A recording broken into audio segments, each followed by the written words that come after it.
아멘. 열왕기 하 21장 10절 말씀부터 18절 말씀까지 보겠습니다.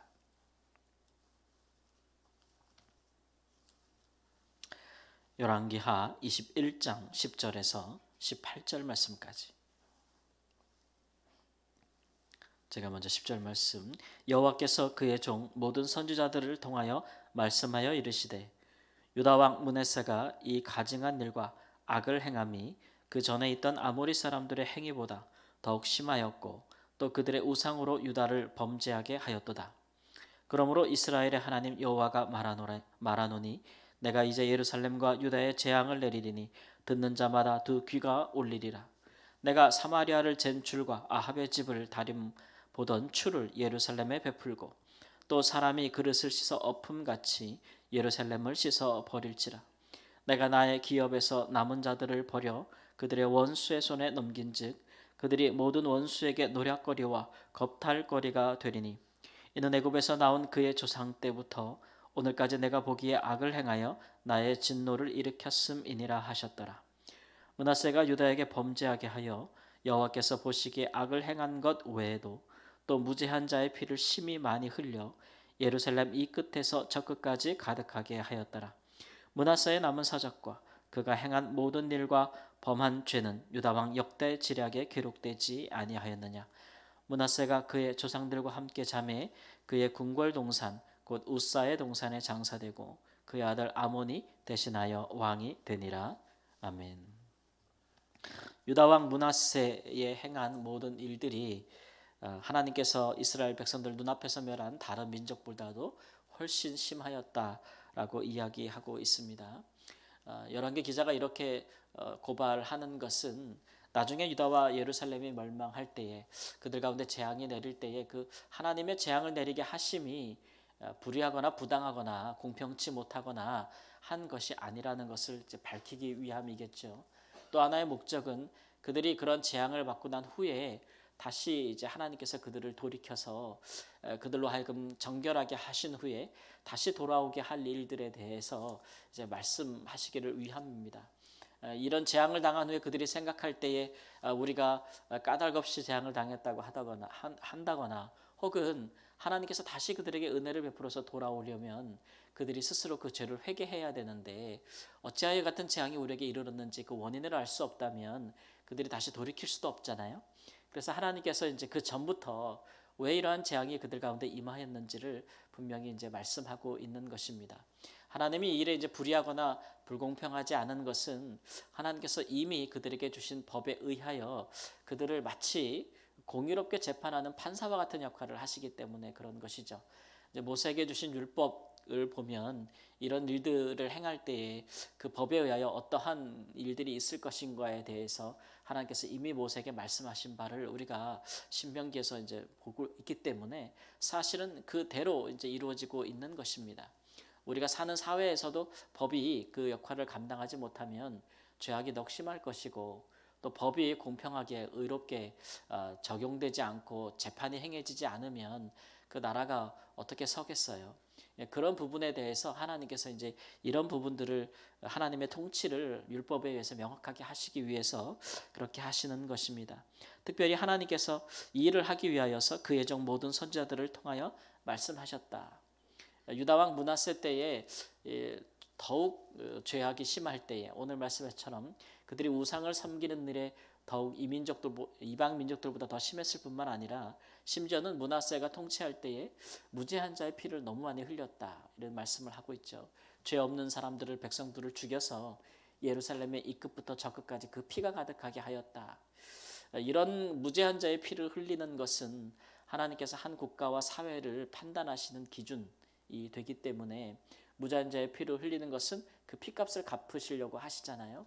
살인죄죠. 왕에 의해서 행해지는 이런 살인죄들에 대해서 하나님께서 엄히 이제 판단하시고 그것을 갚으시겠다고 하시는 것인데 그의 종 모든 선지자들을 통하여 말씀하셨다. 우리가 성경에 유다 왕 므낫세 때 어떤 선지자들이 활동했는지에 대한 기록이 없어요. 우리가 구약에 알고 있는 선지자들의 이름이 므낫세 때 활동했다는 것들을 찾아보기가 어려운데 그럼에도 불구하고 열왕기 기자가 모든 선지자들을 많은 선지자들을 통하여 말씀하셨다라고 하는 것은 우리가 이름을 알지 못하지만 익명의 많은 선지자들이 그와 같이 이 므낫세 왕 시대에 활동했다가 또 핍박을 받고 이런 일들이 있었다는 것을 짐작케 할 수가 있습니다. 결국 이제 이 므낫세가 어떻게 되었는가라는 것을 우리가 역대하의 33장에 가보면 그가 이런 범죄로 말미암아 먼저 유다와 예루살렘이 멸망하기 전에 하나님께서 이 사람을 이제 하나님께서 징계하시죠. 그래서 아수르라는 나라가 침략을 해와서 이 유다 왕 므낫세를 포로로 잡아갑니다. 그리고서는 아직 강성하지 못한 바벨론이라고 하는 나라에 아직은 강성하지 못한 그런 나라에 후에는 유다와 예루살렘을 멸망시킬 그 나라에 가서 포로로 살게 하죠. 거기에 잡혔다가 그가 하나님의 거기서 이제 하나님 앞에 정말 자기가 회개하고 하나님께 기도하면서 하나님께서 다시 그를 왕위로 복귀시키는 장면이 나와요. 역대하 33장에. 그래서 그의 노년에는 그가 돌아와서는 하나님을 인정하고 그가 했던 잘못들을 다 바로잡아서 우상들을 다 다시 제거하고 백성들로 하여금 여호와만 섬기게 하고 뭐 이런 작업들을 벌이는 것을 볼 수가 있어요. 그러나 이제 열왕기 기자는 그런 부분에 대해서 언급하지 않습니다. 그렇게 함으로써 이제 오직 이제 이스라엘 유다와 예루살렘이 멸망하게 된 그런 것들, 특별히 유다와 예루살렘이 이방 민족보다도 더 심각하게 타락하였다라고 하는 것들을 고발하는 데 중점을 두고 있기 때문에 이제 그런 것들을 기록하지 않는 것이죠. 이런 것들에 대한 기준, 하나님의 기준점, 오늘 말씀해 보듯이 그 줄로 다리고 추로 달아본다라고 하는 말씀을 하잖아요. 이것은 이제 어떤 건물들을 이제 오래된 잘못된 건물들을 정확하게 이제 측량을 해가지고 그 건물들을 무너뜨리고 새로운 것들을 지을 때, 새 건물을 지을 때 하는 건축가의 행동이라고 할 수가 있겠습니다. 이사야 선지자는 이런 다림줄을 가리켜서 이제 공평이라고 했고 추를 가리켜서 이제 의라고 말씀하고 있거든요. 그러니까 하나님께서 의와 공평으로 항상 예루살렘을 이제 달아보셨다 이렇게 이제 말씀하고 있는 것이죠.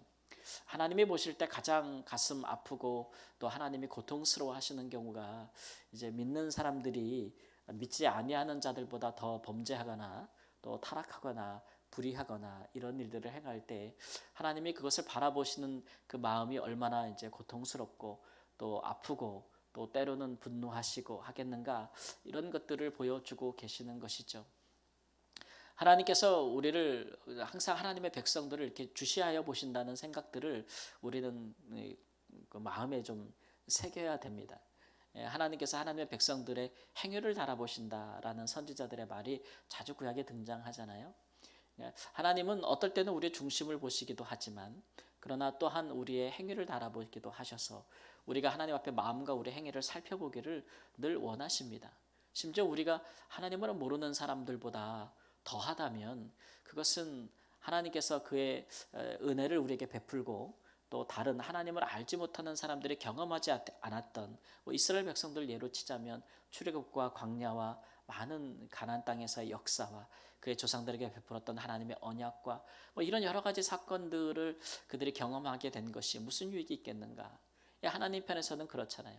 많은 사랑과 긍휼과 또 많은 희생을 하였는데 그들이 아무 열매도 맺지 못하고 오히려 죽어가는 나무와 같다면 오히려 무너지는 건물과 같다면 하나님께서 어떤 마음을 가지시겠어요? 새롭게 해야 되겠다라는 마음을 가지시지 않겠어요? 그런 것들은 하나님의 백성들에게 큰 고통이 되는 것이죠. 그러므로 우리는 이제 항상 우리가 예수님의 말씀처럼 좀 지혜로운 건축가가 되어야 된다라고 하는 거예요. 우리가 이제 우리 하나님 믿음으로 말미암아 우리 인생의 건물을 세울 때 예수님이 말한 것처럼 반석 위에 기초를 단단히 세우고 그렇게 든든하게 세워서 무너질 일이 없는 그런 우리의 믿음의 신앙의 집을 지어야 되겠죠. 오늘날 뭐 뉴스에서도 뭐 이렇게 비꼬듯이 얘기하지만 순살 아파트라고 해가지고 아파트 건물 짓는데 이게 뭐 철근도 들어가지 않고 그렇게 져서 아파트가 부실하고 뭐 이렇게 되게 되면 위험하잖아요, 그렇죠? 위험하고 또 어떤 뭐 환경적인 재앙이 닥칠 때 무너질 수밖에 없는 그런 상황이 될 수밖에 없잖아요. 그렇게 우리의 믿음의 기초를 집을 지어서는 안 될 것입니다. 예수님께서 말씀하신 것처럼 그런 믿음의 기초는 행위의 삶에 달려 있는 거예요.